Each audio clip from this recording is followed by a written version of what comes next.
I want to get into the planned destruction of Obama.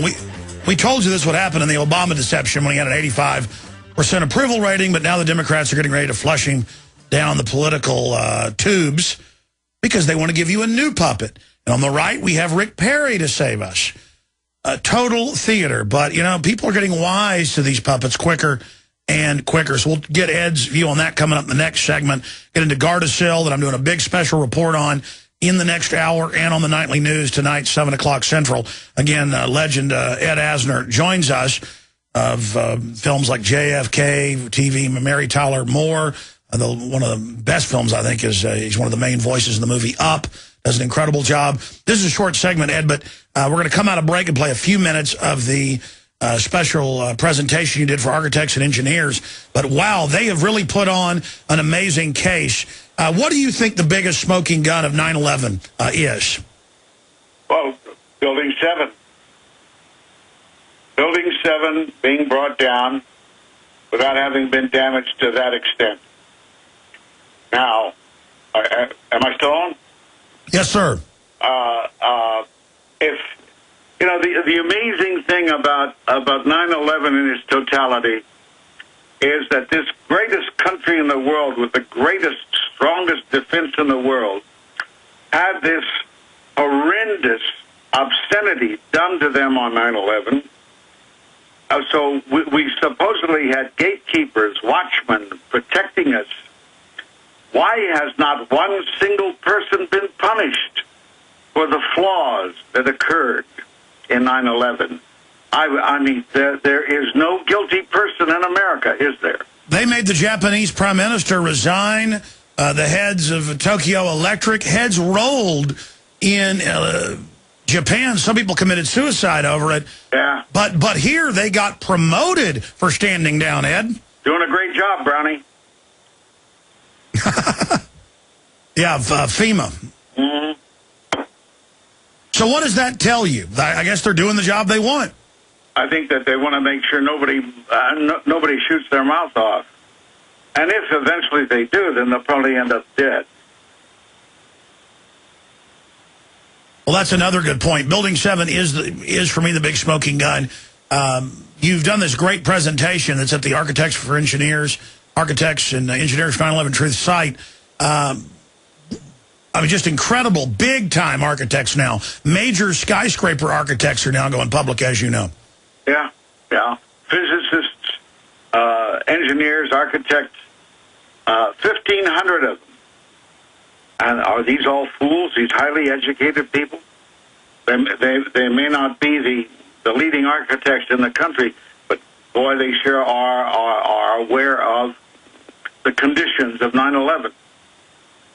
Well, some of them now in the video interviews I'm seeing are some of the leading architectural engineers and architects in the country. It's just amazing. But I don't have to be an architect or engineer to know that when I see CNN footage of police saying, get back, they're going to bring that building down. And Larry Silverstein says they gave the order to pull it. And I can see blast points going off as it falls at free fall. And the NIST says, no, it wasn't free fall. Only controlled demolition can do that. And now they have to admit the building did fall at free fall, Ed. Well, you know, listen, I've preached and talked 9/11, and I come across good American burghers and educated people, middle-class people.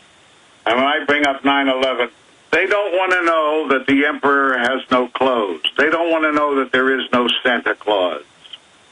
They don't want to know. They want to believe further in the American myth that we can do no wrong, that we would not do such heinous acts as participate in some way to the destruction that occurred in 9/11.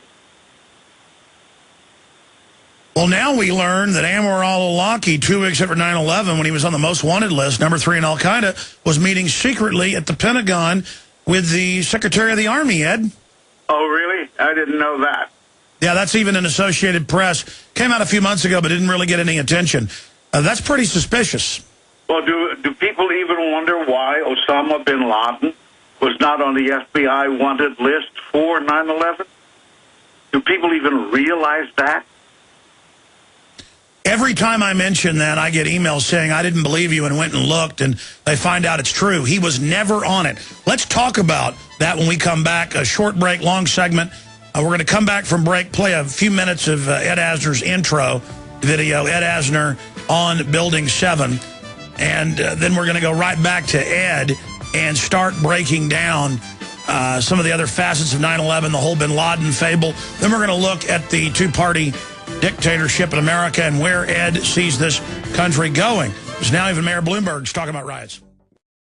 I want to hear the discussions that Ed Asner and I are having during the breaks. Pretty amazing information. I'm going to get his take on Ron Paul with you. I was talking more about Ted Knight, who I just love, especially in Caddyshack. Man, what a comedic talent.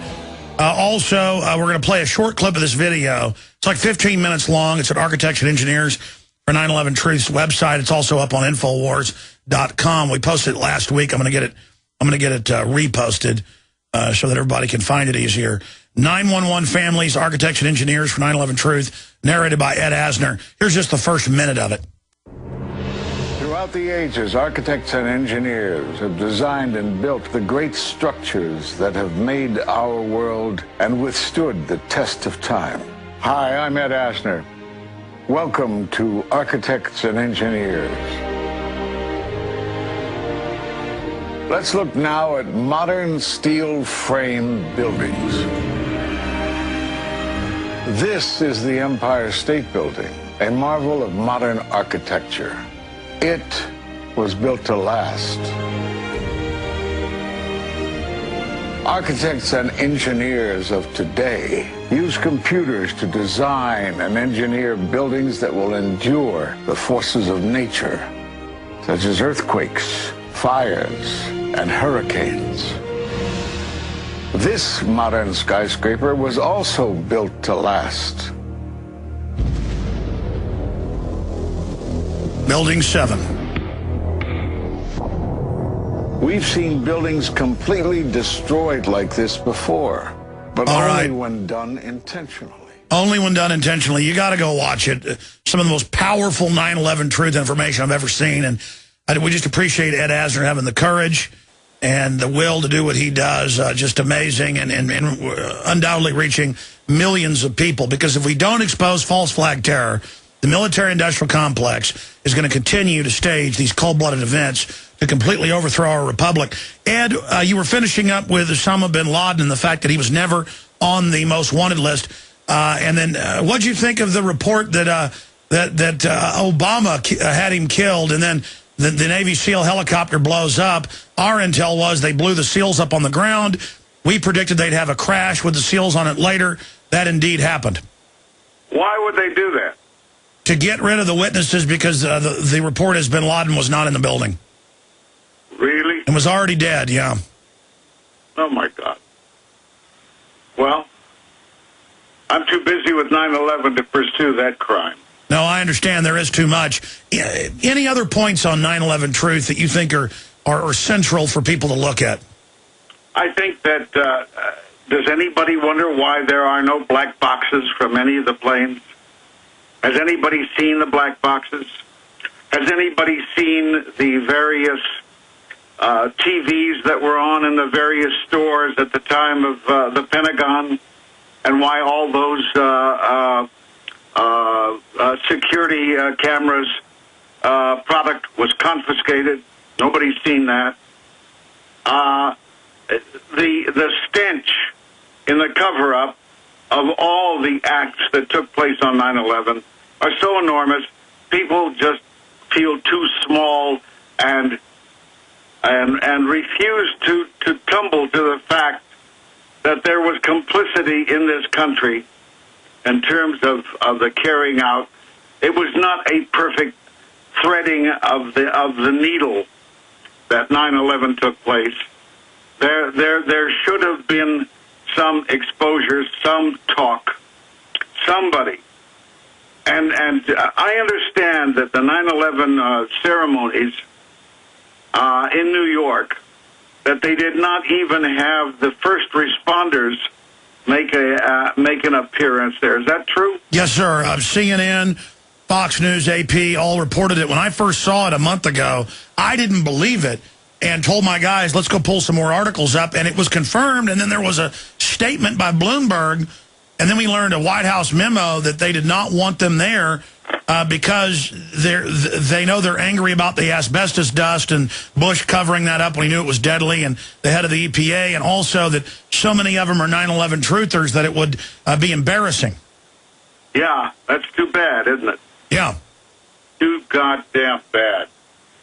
Well, I think these people are dying on us as we go along, dying from the bronchial and the pulmonary diseases they got that day. And that's a hell of a way to honor them by not having them there.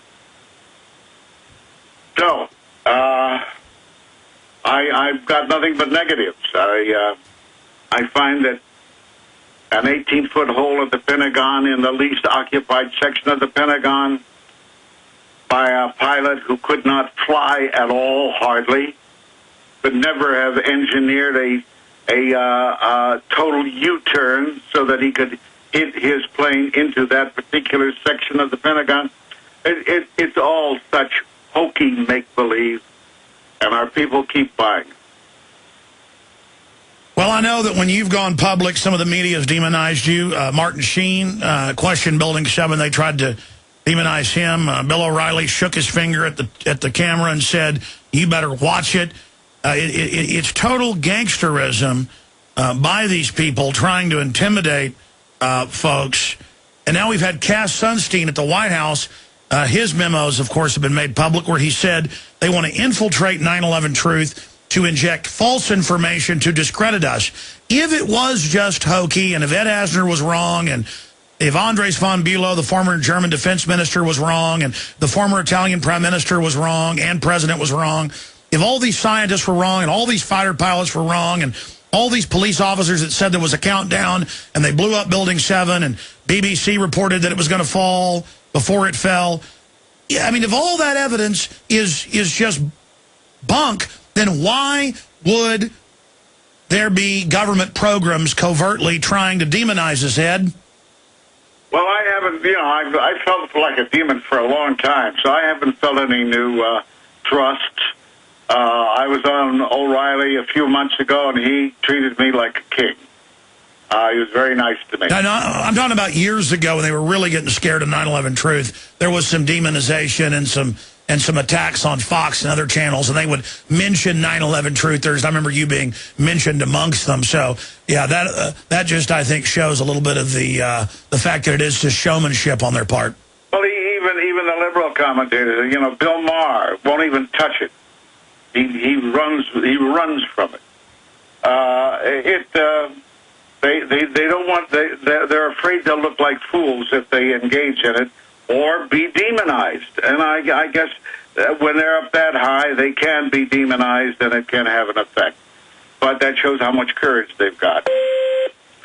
The list of horrors that occurred on. Ed, hold on just a moment. I think you've got call waiting. I think you've got a call coming in. It's taken care of, Alex. Okay, great. I just don't want to interrupt you. Oh, that's all right. Please repeat what you were saying to me during the break. You're saying the list of horrors. Start over. The list of horrors of 9/11 is so enormous, and even the heads of the spurious 9/11 Commission said that they were lied to by the CIA. So where do you begin, for God's sake?